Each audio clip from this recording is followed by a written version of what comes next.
ಹಾವೇರಿಯ ಹಾನಗಲ್ ತಾಲೂಕಿನ ಗ್ರಾಮದಲ್ಲಿ 850ಕ್ಕೂ ಹೆಚ್ಚು ಫಲಾನುಭವಿಗಳಿಗೆ ಹಕ್ಕುಪತ್ರ ವಿತರಣೆ ಕಾರ್ಯಕ್ರಮ ನಡೆಯಿತು. ಹಿರೂರು ಗ್ರಾಮದಲ್ಲಿ ಶ್ರೀನಿವಾಸ್ ಮಾನೆ ಹಾಗೂ ಟಿಪ್ಪು ಉಪಗ್ರಾಮವನ್ನ ಉದ್ಘಾಟಿಸಿದರು. ನುಡಿದಂತೆ ನಡೆದೆ ಎಂದು ಅವರು ಹೇಳಿಕೆ ನೀಡಿದರು. ಹಾನಗಲ್ ತಾಲೂಕು ಹಕ್ಕುಪತ್ರ ವಿತರಣೆಯಲ್ಲಿ ರಾಜ್ಯದಲ್ಲೇ ಮೊದಲ ಸ್ಥಾನ ಪಡೆದಿದೆ ಎಂದು ಅವರು ತಿಳಿಸಿದ್ದಾರೆ. ಒಟ್ಟು 7,000 ಫಲಾನುಭವಿಗಳಿಗೆ ಹಕ್ಕುಪತ್ರ ನೀಡಲು ಅನುಮೋದನೆ ದೊರೆತಿದ್ದು, ಇನ್ನು 5,000 ಫಲಾನುಭವಿಗಳಿಗೆ ಜನಗಣತಿ ಬಳಿಕ ಹಕ್ಕುಪತ್ರ ವಿತರಿಸಲಾಗುವುದು ಎಂದು ಮಾಹಿತಿ ನೀಡಲಾಗಿದೆ.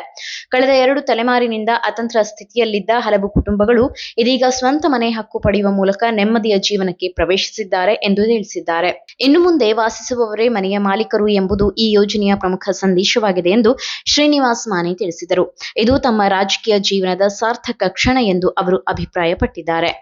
ನೀವು ಸಣ್ಣ ಆಗ್ಬೇಕಲ್ವಾ? ಅದು ಒಂದು ಉತ್ತಮ ಆಹಾರದಿಂದ ಸಣ್ಣ ಆಗ್ಬೇಕಲ್ವಾ? ಪ್ರತಿದಿನ ನಮ್ಮ ಜೀನಿ ಸ್ಲಿಮ್ ನ ಯೂಸ್ ಮಾಡಿ ಯಾವುದೇ ಸೈಡ್ ಎಫೆಕ್ಟ್ ಇಲ್ದಂಗೆ ನೀವು ಸಣ್ಣ ಆಗ್ತೀರಾ.